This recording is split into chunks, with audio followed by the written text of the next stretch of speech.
A billionaire's son walks into a cafe. He spots a pregnant waitress. Within minutes, he assaults her in front of everyone. No one stops him. No one dares. Then her husband walks in and pulls out a folder that will destroy an entire empire. But wait until you hear who that billionaire's son really is. The twist at the end? It'll rewire everything you thought you understood about this story. If you stay until the end, you'll never look at justice the same way again. And before we start, hit subscribe. You'll thank me later. Picture this, a quiet cafe in Chicago. Megan Collins didn't look like someone carrying the weight of two lives. 6 months pregnant, her belly rounded beneath her apron, she moved through Sunnyside Cafe with practiced grace. The smell of fresh coffee and warm pastries filled the air. Regulars sat at their usual spots. Old Mr. Brennan with his crossword, the college students hunched over laptops, the construction workers laughing over bacon and eggs. This was her world. Simple, honest, safe. She glanced at the clock. 45 minutes until her shift ended. 45 minutes until she could prop her swollen feet up at home and let Luke rub them while they argued over baby names. The thought made her smile. Luke, her husband of 3 years. The man who still looked at her like she hung the moon, even when she was exhausted and covered in coffee stains. He ran a small bookstore 2 blocks away. Dusty shelves, creaky floors, the kind of place where time moves slower. They weren't rich, but they were building something real. Megan refilled Mrs. Chen's coffee, cleared a table by the window, and felt the baby kick. A strong one. She paused, hand on her belly, feeling that flutter of movement that still amazed her every single time. The bell above the door chimed. She turned and felt the temperature in the room drop. Remember this moment, because what happens in the next 60 seconds will change everything. Nathan Sterling Jr. didn't walk into places. He invaded them. Designer suit, probably worth more than Megan made in 6 months. Watch that caught the light like a warning. Hair perfectly styled, face carved with the kind of arrogance that comes from never hearing the word no. He was 28, rich beyond measure, untouchable, or so he believed. The cafe went quiet, not silent. The coffee machine still hissed, someone's fork still scraped their plate, but there was a shift, like animals sensing a predator.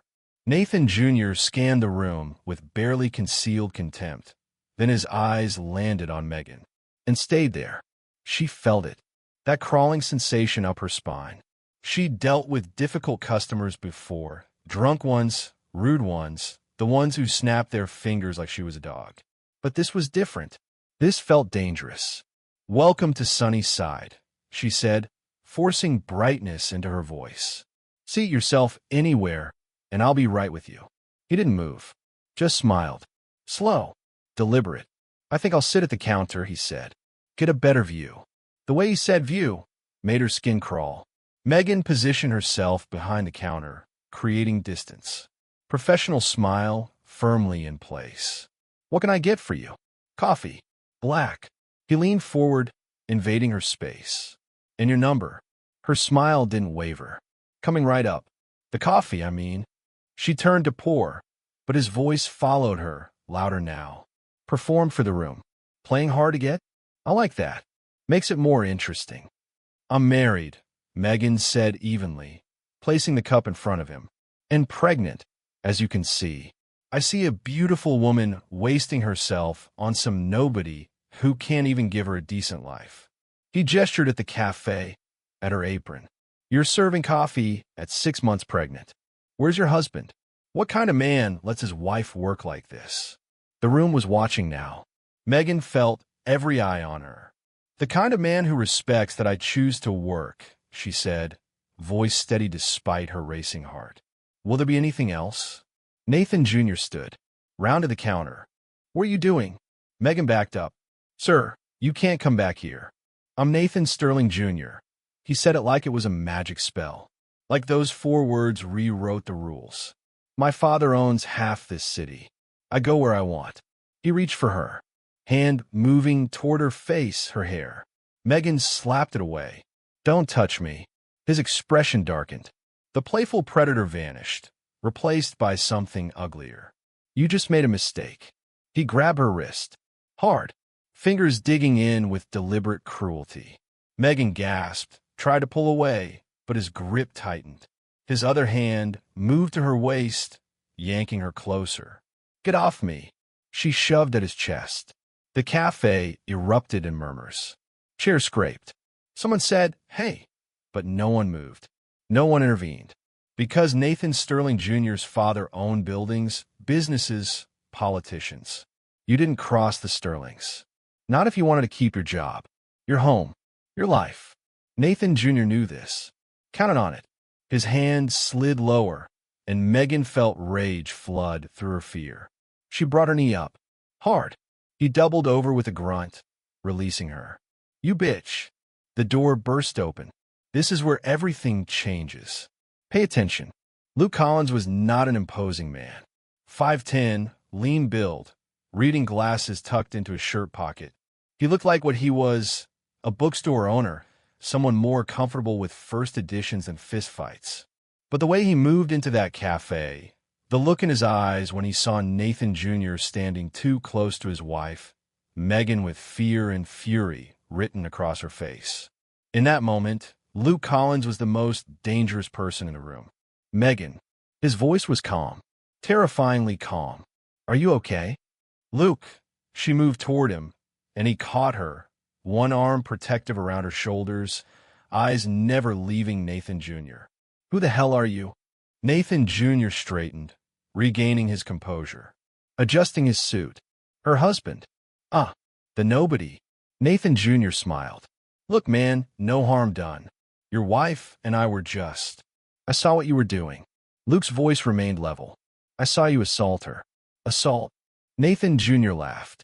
That's a strong word. I barely touched her. You grabbed her. You put your hands on a woman who told you no. On my pregnant wife. Luke's jaw tightened. In my world, we call that assault. In my world, Nathan Jr. stepped forward, we call it flirting. And in my world, which, let's be clear, is the real world where money and power actually matter, guys like you don't get to lecture guys like me. The cafe watched, breath held. Nathan Jr.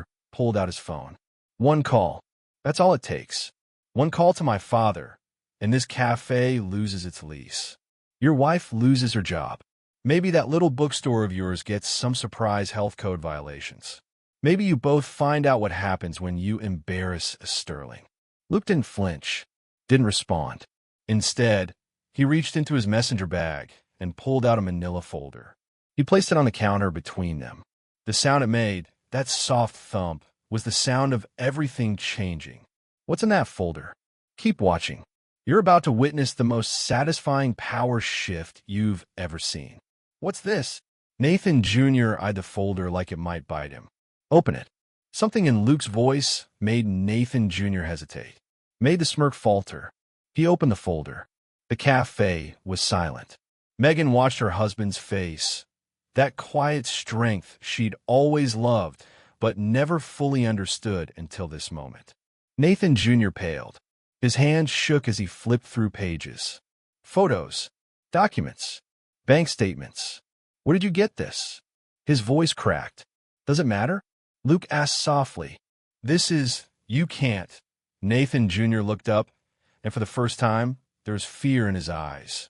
Real fear. You have no idea who you're messing with. Nathan Sterling Sr., Luke said. Real estate mogul. Philanthropist. City councilman. Your father. He paused. Also involved in money laundering through offshore accounts, bribing city officials to secure development contracts, and using shell companies to hide assets gained through illegal means. The room gasped. Someone's phone clattered to the floor. And you, Luke continued, his voice carrying to every corner of the cafe, have quite the record yourself. Assault charges that mysteriously disappeared. Women paid to stay silent. A hit and run from 3 years ago that was blamed on someone else, someone who's still in prison for it. Nathan Jr.'s face went from pale to red. You're lying. Page 7. Photo of you in your car, license plate visible, same night as the hit and run. Time stamped. Your father paid the witness to identify someone else. I'll bury you, Nathan Jr. hissed. I'll destroy everything you. No, Luke said quietly. You won't, because copies of this folder are already with the FBI, the State Attorney General, and 3 different newspapers. They go public in 72 hours unless my lawyer, who is considerably better than yours, tells them otherwise. The folder trembled in Nathan Jr.'s hands. But here's what you're going to do, Luke continued. You're going to leave this cafe. You're going to leave my wife alone. You're going to leave this city. And you're going to pray that the evidence I have isn't enough to put both you and your father in prison. You can't prove any of this. I have recordings, Luke said. Video. Testimony from people your father thought he'd silenced with money. 5 years of documentation. I've been investigating your family for a long time, Nathan. The question hung in the air, unspoken but screaming. Why? Megan stared at her husband. 5 years. They'd only been married for 3, which meant Luke had been investigating the Sterlings before they even met. What wasn't he telling her? Now here's where it gets personal. And trust me, you need to hear this. Why? Nathan Jr. finally asked, voice hollow. Why would some bookstore owner spend 5 years investigating my family? Who are you? Luke's expression shifted. Something ancient and painful flickered across his face. 7 years ago, he said, my best friend was a public defender named Marcus Reed. Good man. Honest. He was building a case against your father. Corruption, bribery, connections to organized crime. Marcus was thorough. Careful. He had evidence. Witnesses. Past tense. Megan felt ice slide through her veins. One night, Marcus was walking home from his office. Someone ran him down in the street. Hit and run. The driver was never caught. The cafe was dead silent. The police ruled it an accident. Case closed. But Marcus had called me the night before he died. He said he was close. He said he had something big on Nathan Sterling Sr. He said he might need to disappear for a while. Luke's hands clenched into fists. He never got the chance. And I spent 3 years drowning in grief and guilt, wondering if I could have done something, warned him, helped him, until I found his backup files. Everything he'd collected on your family. He'd sent them to me, and I'd never checked that old email account. Nathan Jr.'s face was ashen. So I did what Marcus couldn't finish. I investigated. I documented. I built a case that can't be bought, buried, or destroyed. And I waited for the right moment. You set this up, Nathan Jr. breathed. You planned this whole. No, Luke said. You did this yourself. You walked into this cafe. You assaulted my wife. I was going to release everything next week at a press conference. But you couldn't help yourself, could you? You saw a woman you wanted, and you took what you thought was yours. You picked up the folder, held it between them like a verdict. You're just like your father, and that's why you're going to lose everything. Nathan Jr. stared at him, at Megan, at the faces watching from every table. Then he turned and ran. Not walked, ran. The door slammed behind him, and the cafe exploded into noise.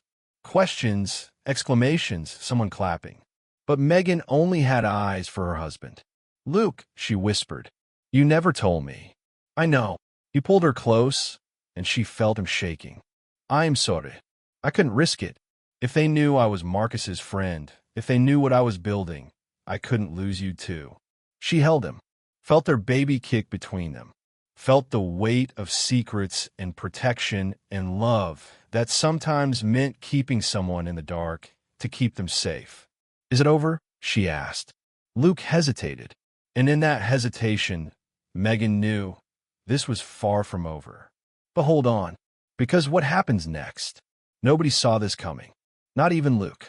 3 days passed. 3 days of reporters calling, Luke meeting with lawyers and federal agents. The bookstore closed with a family emergency sign on the door. 3 days of Megan wondering if she really knew her husband at all. On the 4th day, someone knocked on their apartment door.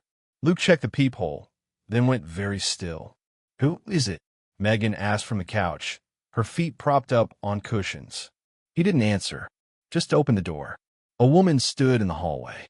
Late 50s, elegant in the way that comes from decades of wealth. Designer clothes that whispered rather than shouted. Tired eyes that had seen too much. Luke Collins. Her voice was culture-controlled. Barely. Yes. My name is Lydia Sterling. I'm Nathan Jr.'s mother. She glanced past him to Megan. May I come in? Please. I'm not here to threaten you. I need to tell you something. Something my husband and son don't know I've come to say. Luke and Megan exchanged glances. Every instinct screamed danger. But there was something in Lydia Sterling's face. Something broken and desperate. Luke stepped aside.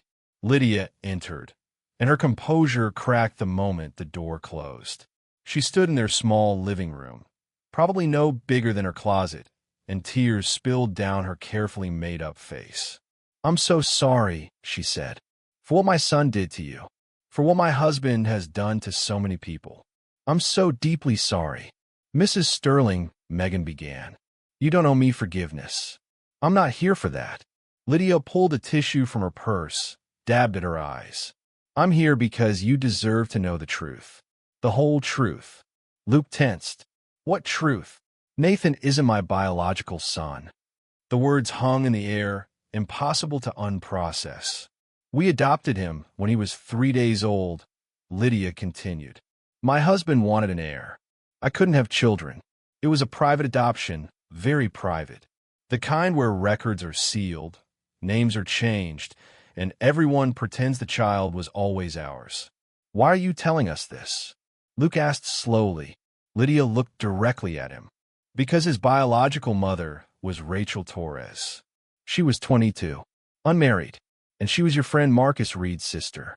The room tilted. This is the moment everything you thought you understood gets flipped upside down. Megan grabbed Luke's hand, felt him sway slightly. That's impossible, he whispered. Marcus's sister died 6 years ago, Lydia said gently. Overdose. I read about it in the obituaries. I recognize the name because I've never forgotten the woman who gave birth to my son. Luke sat down heavily. Rachel had a baby? Marcus never. He never told me. She probably didn't tell him. The adoption was closed. Confidential. She was so young, struggling, and my husband paid her $200,000 to sign away her parental rights and never speak of it again. The implications crashed down like an avalanche. Nathan Sterling Jr., the man who'd assaulted Megan, who'd threatened them, whose family had likely killed Marcus, was Marcus's nephew. The child Rachel had given up to give him a better life had been raised by the very man who destroyed her brother. Does Nathan know? Megan heard herself ask. No, my husband insisted we never tell him. He wanted Nathan to believe he was a Sterling by blood, that he inherited his father's instincts. Lydia's face twisted with disgust. And he did. God help me, he did. Why tell us now? Luke's voice was hollow. Because you're going to destroy my husband. You should. He deserves it. But Nathan, her voice broke. He's still my son. Despite everything he's become, I raised him. I love him. And I'm begging you to remember that he's also Rachel's son. Marcus's blood. The silence that followed was suffocating. Marcus spent his life fighting for justice, Lydia whispered. But he also spent it protecting people who made mistakes, who needed second chances. I saw his work. I read about him after what my husband did. She stood, composing herself with visible effort. I'm not asking you to forgive Nathan. I'm not asking you to drop the charges. I'm just asking you to remember who his biological family was. To remember that somewhere in him is Rachel's son. Maybe that matters. Maybe it doesn't. She walked to the door, then paused. The evidence you have will destroy my husband. It should. But Nathan is 28. He's young enough to change. If there's anything left in him worth saving. That's all. That's all I wanted to say. The door closed behind her. Luke and Megan sat in silence. Pause for a second. What would you do in this situation? Would you give Nathan Jr. a chance to change? Or would the assault be unforgivable? Drop your answer in the comments. I want to hear your perspective before we continue. That night, Luke couldn't sleep. Megan found him at 3 a.m. in their tiny kitchen, Marcus's old case files spread across the table. Photos of Rachel, teenage, smiling, alive. Before addiction took her. Before she gave up her son. Before the world broke her. Did you know? Megan asked softly. About the baby? No. Luke traced Rachel's face in the photo. Marcus never mentioned it. But we drifted apart those last few years. He was busy with work. I was dealing with my own mess. We only reconnected that last year when he told me about the Sterling case. So all this time, I was building a case to destroy the man who raised Marcus's nephew. Yeah. Luke laughed bitterly. Universe has a sick sense of humor. Megan sat beside him, took his hand.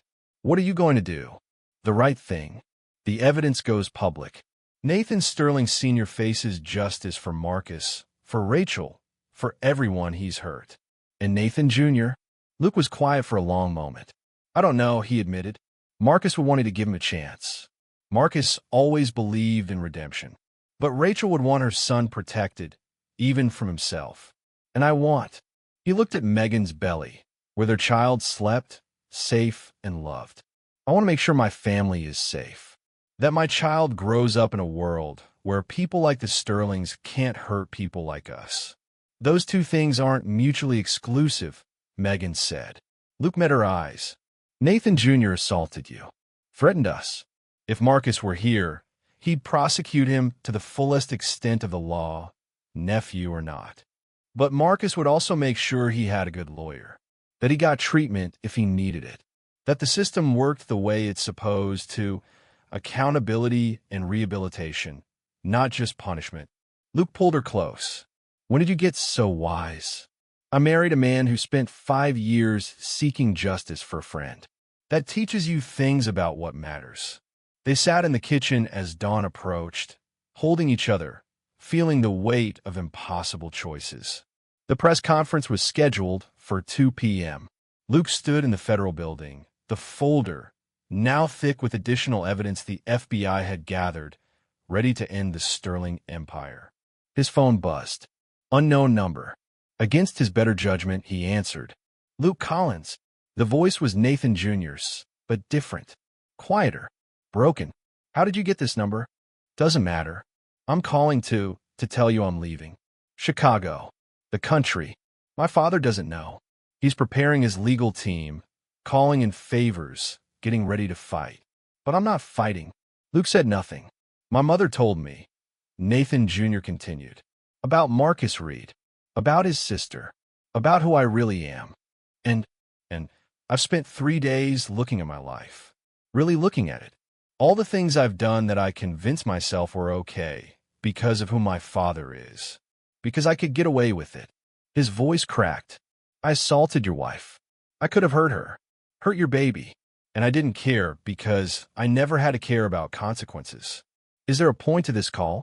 I'm not asking for forgiveness. I don't deserve it. I just wanted you to know that I'm not going to fight the charges. If the police find me, I'll turn myself in. But I'm leaving first because I can't be in this city, in this life, anymore. Running doesn't fix what you've done. I know. But staying means becoming more of what my father made me. And I can't. I won't. Nathan Jr. took a shuddering breath. Marcus Reed was my uncle. He died fighting against corruption.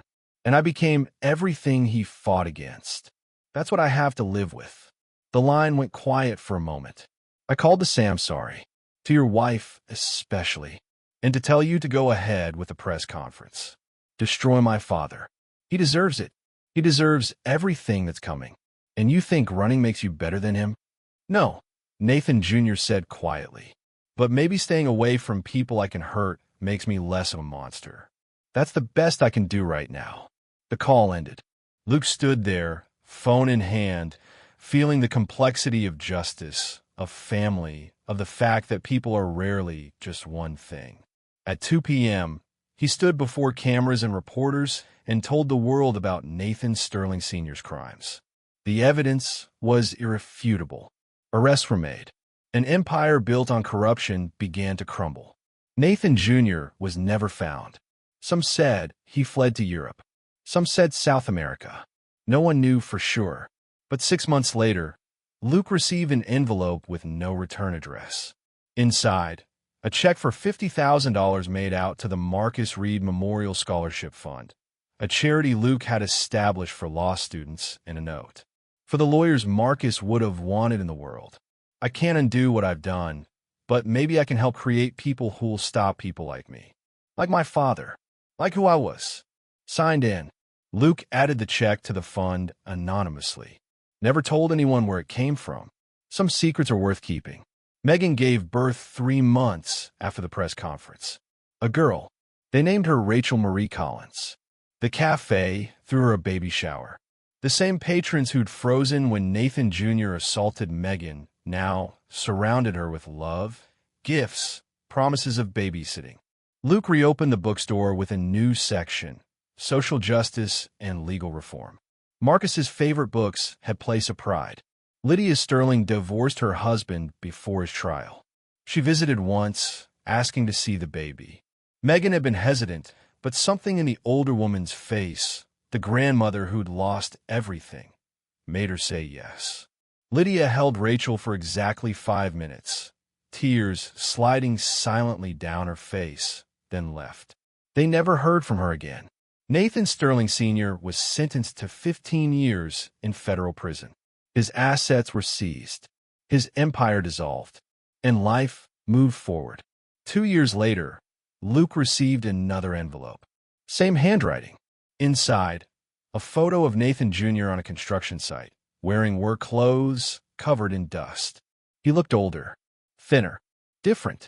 On the back, building low-income housing in Guatemala. Doesn't fix anything, but it's something. Thank you for not giving up on the idea that people can change. Signed, N.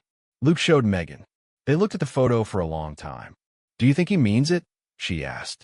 I think he's trying, Luke said. And Marcus would say that trying is where redemption starts. And what do you say? Luke watched their daughter playing with blocks in the corner. Building things. Knocking them down. Building again. I say justice isn't always simple. Marcus knew that. He fought for it anyway, knowing it would be messy and complicated and sometimes disappointing. But he fought because the alternative, giving up on the idea that things can be better, that's worse. Megan leaned against him. She's going to ask about her name someday. About Rachel. About all of this. I know. What will you tell her? Luke thought about Marcus. About Rachel. About Nathan Jr., whoever he was now. About the fact that people can be both terrible and redeemable. That justice requires both accountability and grace. That the world is always more complicated than we want it to be. The truth, he said finally, that her name honors someone who struggled and loved despite her struggles. That people who hurt others deserve consequences, but also chances to change. That we fight for justice not because it's easy, but because giving up means losing something essential in ourselves. That's a lot for a kid, Megan smiled. She's got time to understand it. Luke kissed her forehead. And we've got time to teach her. Outside, Chicago hummed with life. Millions of stories intersecting, colliding, continuing. And in a small bookstore on a quiet street, Marcus Reed's legacy lived on, not in vengeance, but in the harder work of building a world where justice and mercy could coexist. Not perfectly, not easily, but possibly. And possibility, Luke had learned, was enough to fight for. So that's the story. A moment of violence in a cafe that unraveled years of secrets, connected lives in impossible ways, and forced everyone involved to confront what justice really means. But here's what I want to know. What would you have done? If you were Luke, would you have released the evidence knowing Nathan Jr. was your best friend's nephew? Would you have given him a chance to change, or insisted he face the full consequences? If you were Megan, would you have let Lydia meet your daughter? Would you have cared about Nathan Jr.'s attempt at redemption, or would the memory of his assault be unforgivable? And if you were Nathan Jr., could you walk away from everything you knew and start over? Do people who've hurt others deserve that chance? Drop your thoughts in the comments.